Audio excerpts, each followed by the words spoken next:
بسم اللہ الرحمن الرحیم والصلاة والسلام علی رسولہ الکریم وعلی آلہ وصحبہ اجمعین، اما بعد۔ میرے محترم بھائیوں، بہنوں، بچوں، بچیوں، عزیزوں، جاننے والے، نہ جاننے والے، السلام علیکم ورحمۃ اللہ وبرکاتہ۔ کچھ دنوں سے میں قرآن سے اللہ کی پسندیدہ ہستیاں کون ہیں، کہ اللہ کس کو پسند کرتا ہے، ولی دوست کو کہتے ہیں۔ تو اللہ کا دوست کون ہے؟ وہ یہ کوئی وراثتی چیز نہیں ہے کہ ایک بڑے اولیاء اللہ تھے تو اب ان کا بیٹا بھی انہی جیسا ہوگا۔ ہمارے یہاں وراثت چلتی ہے کہ بڑے بزرگ کا بیٹا بھی بزرگ بن جاتا ہے، چاہے وہ کلین شیو ہو، وہ لوگ اس کے پاؤں چوم رہے ہوتے ہیں، جہالت ہے۔ تو آج میں تھوڑا سا سورہ بنی اسرائیل ہے، اس میں بھی سارے اخلاق بیان ہوئے۔ میرے بھائی بہنوں، ایمان لانے کے بعد انسان بنتا ہے، اور اس کے بعد اس کی قیمت، اس کا بڑا پن، اس کی وجاہت، اس کی شرافت، وہ پیسوں سے نہیں ہوتی۔ پیسوں سے انسان مالدار تو ہو جاتا ہے، بڑا نہیں بنتا، بڑا نہیں بنتا۔ ہمارا علم غلط ہو گیا۔ بڑا بڑا بندہ جے بول دیا 3 ملین 200 مربع، نواب فلانا ہے، نواب فلانا ہے۔ میرے بھائیو، یہ بالکل غلط علم ہے۔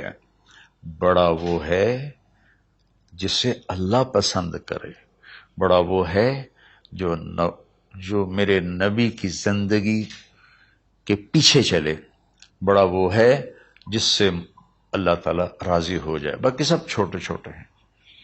تو آج ایک تیسری جگہ سے میں کچھ باتیں قرآن سے عرض کروں گا، جن کا تعلق ہمارے ایمان سے بھی ہے، اخلاق سے بھی ہے۔ وہ ہے بسم اللہ الرحمن الرحیم، وَقَضَىٰ رَبُّكَ أَلَّا تَعْبُدُوا إِلَّا إِيَّاهُ بِالْوَالِدَيْنِ إِحْسَانًا إِمَّا يَبْلُغَنَّ عِندَكَ الْكِبَرَ أَحَدُهُمَا أَوْ كِلَاهُمَا فَلَا تَقُل لَّهُمَا أُفٍّ وَلَا تَنْهَرْهُمَا وَقُل لَّهُمَا قَوْلًا كَرِيمًا وَاخْفِضْ لَهُمَا جَنَاحَ الذُّلِّ مِنَ الرَّحْمَةِ وَقُل رَّبِّ ارْحَمْهُمَا كَمَا رَبَّيَانِي صَغِيرًا۔ یہ بہت بڑا مضمون ہے۔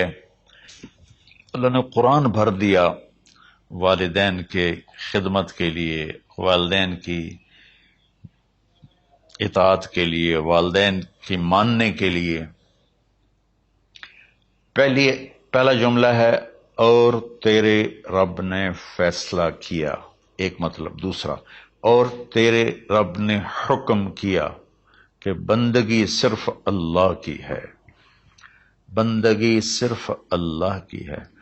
عبد اسے کہتے ہیں جو ہر بات پہ سر جھکا دے، عبد اسے کہتے ہیں جو ہر بات پہ بچھ جائے، اس کو عبد کہتے ہیں۔ تو اللہ کہہ رہا ہے میرے بندو، میرا ایک فیصلہ ہے اور میرا ایک حکم ہے، میرے سوا نہ تمہارا ہاتھ کسی کے آگے پھیلے، نہ تمہاری گردن کسی کے آگے جھکے۔ ایک دوسرے سے مدد لینا، اس کو ایک دوسرے کی تعاونوں میں آ جاتا، تعاونوا علی البر والتقوی، ایک دوسرے کا ساتھ دو، ایک دوسرے کی مدد کرو۔ میرے نبی قرضہ اٹھاتے تھے۔ میرے نبی جب انتقال ہوا تو آپ کی زرہ 9 وسق پر، وسق 5 من کا ہوتا ہے، تو وہ جو کے بدلے آپ نے زرہ رکھوائی تھی کہ جب میں تمہیں ادا کروں گا زرہ لے لوں گا، اور آپ کا انتقال ہو گیا، آپ زرہ اپنی واپس نہیں لے سکے۔ وہ چیزیں جن کا تعلق صرف اللہ کی ذات سے ہے اور کوئی نہیں کر سکتا، اس میں صرف اللہ کے آگے ہاتھ پھیلا، جیسے ہم کہتے ہیں مدد، نصرت۔ اللہ کہتا میں ہوں، الا ان نصر اللہ قریب، سنو میری مدد تمہارے قریب ہے۔ تو اللہ تعبدوا الا ایاہ، بس ایک چھوٹا سا جملہ اللہ نے یہاں کیا، چونکہ یہاں اللہ نے والدین اور اخلاق بتانے تھے تو اپنے لیے صرف ایک جملہ بولا، باقی باتیں بھی اللہ کے لیے ہیں، لیکن اللہ نے میری بندگی، اس بندگی سے مراد 5 وقت کی نماز نہیں ہے، حج، روزہ، زکوٰۃ نہیں ہے اس کی مراد، یہ ساری باتیں داخل ہیں، اور اس کے ساتھ 24 گھنٹے کی زندگی اللہ کی مرضی پر گزارو، نفع آئے تو شکر ادا کرو، نقصان ہو تو صبر کرو، برداشت کرو، پھر بھی شکر ادا کرو، کہ میرا رب یہ کہہ رہا ہے کہ میں نے صرف اللہ سے تعلق جوڑنا ہے۔ اللہ کے نبی نے اپنے چچا زاد بھائی عبداللہ بن عباس سے فرمایا کہ یا غلام، اے نوجوان، اوصی کا بکلمات فاحفظہ، میں تمہیں چند باتوں کی وصیت کرتا ہوں، کیا؟ احفظ اللہ، احفظ اللہ یحفظک اللہ، یحفظک اللہ، اللہ کے اوامر کی حفاظت کر، اللہ تیری حفاظت کرے گا۔ احفظ اللہ تجدہ تجاہک، تو اللہ کے اوامر، اسلام، حلال حرام کی پہچان کر کے زندگی گزار تو اللہ کو ہر وقت تو اپنی مدد کے لیے تیار پائے گا۔ اور لمبی حدیث ہے، بنا عشاء کی نماز کا وقت ہو رہا ہے، اس میں وہ جملہ جو اس میرے مضمون سے متعلق ہے، وَإِذَا سَأَلْتَ فَاسْأَلِ اللَّهِ، جب بھی مانگو اللہ سے مانگو، جب بھی مانگو اللہ سے مانگو، اللہ کے سوا کوئی دینے والا نہیں ہے، صرف اللہ ہے دینے کے لیے۔ وَإِذَا اسْتَعَنْتَ فَاسْتَعِنْ بِاللَّهِ، اور جب مدد کے لیے ہاتھ اٹھاؤ تو صرف اللہ کو پکارو، جب ضرورت حاجت کے لیے، مدد کے لیے ہاتھ اٹھاؤ تو اپنے اللہ کو پکارو۔ تو یہ حدیث کی بات بھی ہے، یہ قرآن کی بات بھی ہے۔ اس کے بعد آگے اللہ کہتا ہے وَبِالْوَالِدَيْنِ إِحْسَانًا، اور اپنے والدین کے ساتھ احسان کرو۔ احسان کا کیا مطلب ہے؟ اللہ آگے اسی کی تشریح کر رہا ہے۔ ویسے احسان کا مطلب عربی میں ہوتا ہے، یہ جو ہمارا اردو کا احسان ہے، میں تیرے تے احسان کیتا تو ہوں بین نالے کی کر رہے ہیں، یہ بھی مطلب ہے، لیکن احسان کا اصل مطلب ہوتا ہے، احسان حسن سے ہے، حسن، حسن سے الف، 2 الف ملے اور احسان بن گیا۔ احسان کا مطلب ہوتا ہے کسی بھی کام کو جو دنیا کا ہے، دین کا ہے، اس سے انتہائی خوبصورت طریقے سے کرنا۔ جیسے کسی دلہن کا میک اپ ہوتا ہے نا، تو 5-6 گھنٹے 4 گھنٹے کے بعد وہ کہتی ہے، جو ہوتی ہے اس کا میک اپ کرنے والی، کہ جی بس یہ مکمل ہو گیا ہے اور اب اس سے آگے نہیں ہے۔ تو آخری انتہا، اچھائی کی آخری انتہا پر پہنچ کے کام کرنے کو احسان کہتے ہیں۔ تو میرا اللہ کہہ رہا ہے میرے بندو، اپنے والدین کے ساتھ وہ کرو کہ جو بھلائی کی، خدمت کی، ماننے کی آخری حد ہے۔ سبحان اللہ۔ وبالوالدین احسان، بالوالدین پہلے ہے، احسان بعد میں ہے۔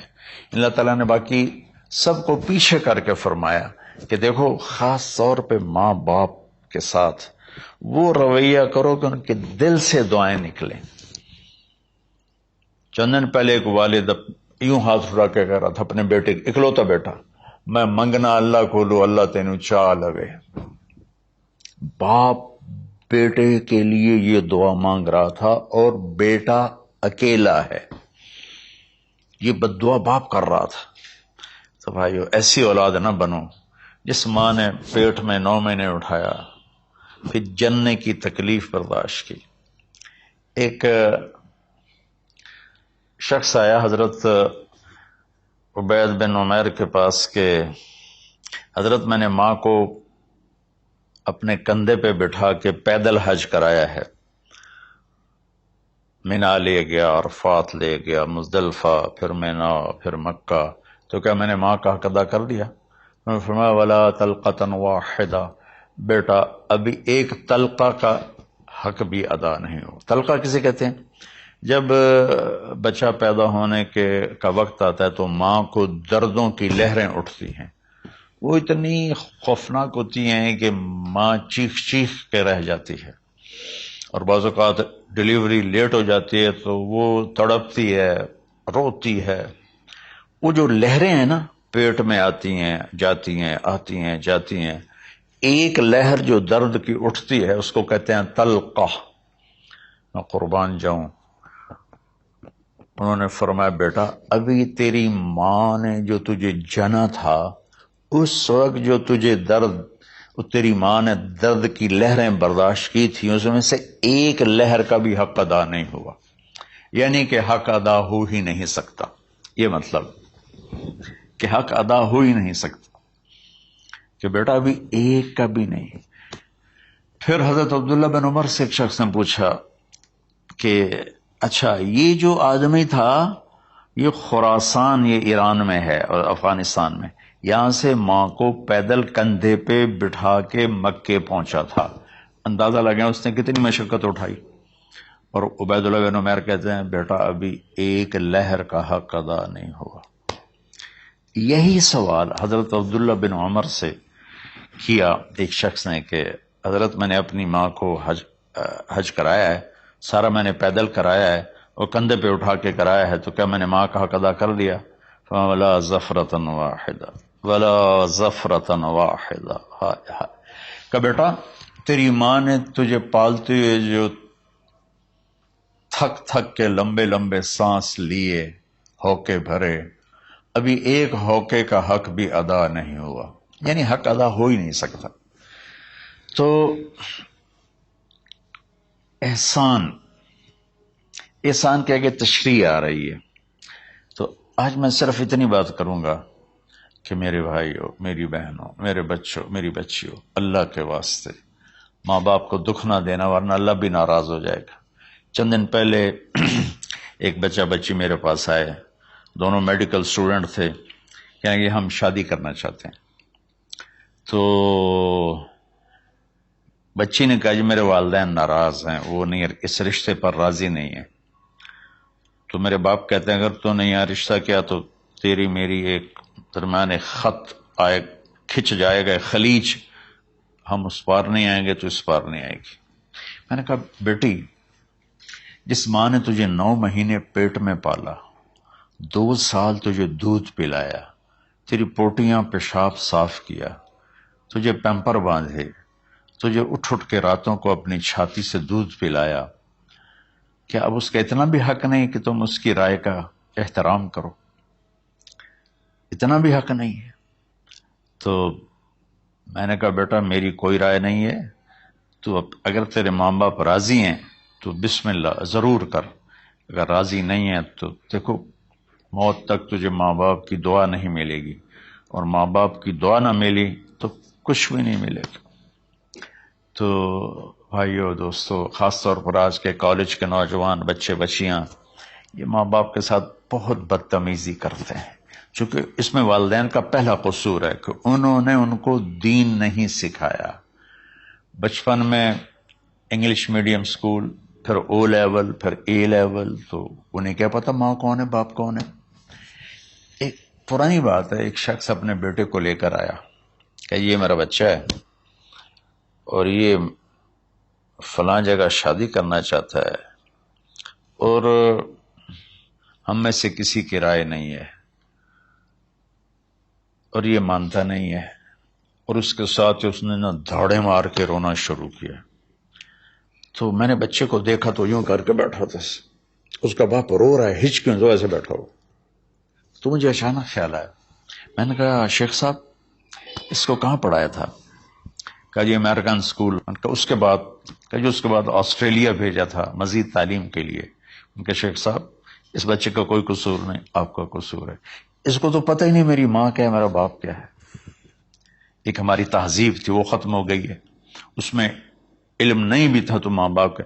میں نے اپنی آنکھوں سے دیکھا، میں نے اپنے دادا کو دیکھا لیکن میں یاد نہیں، لیکن جو میرے دادا کے چھوٹے بھائی تھے ان کو میں سنبھلتا ہوں، ان کو میں نے دیکھا ہے. 3ری 4تھی جماعت تک میں تھا، 61 میں ان کا انتقال ہوا، میری 9 سال عمر تھی.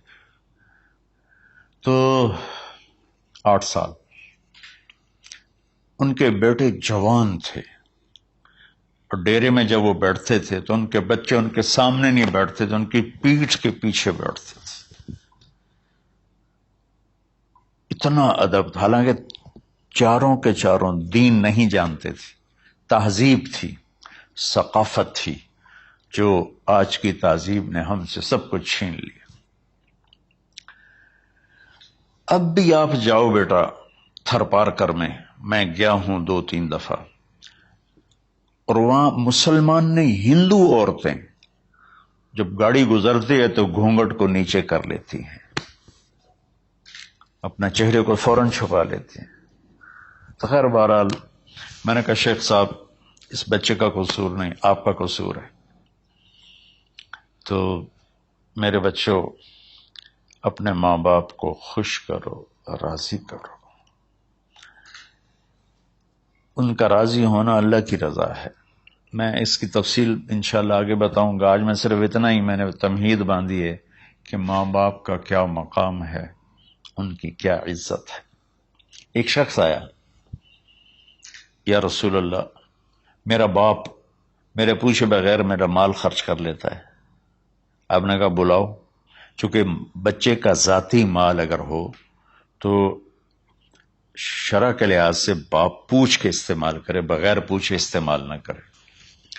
جب اسے پتہ چلا کہ میرے بیٹے نے شکایت کی ہے، تو عرب کی شاعری تو مشہور تھی، انہیں دل دل میں کچھ اشعار پڑھے. جو آیا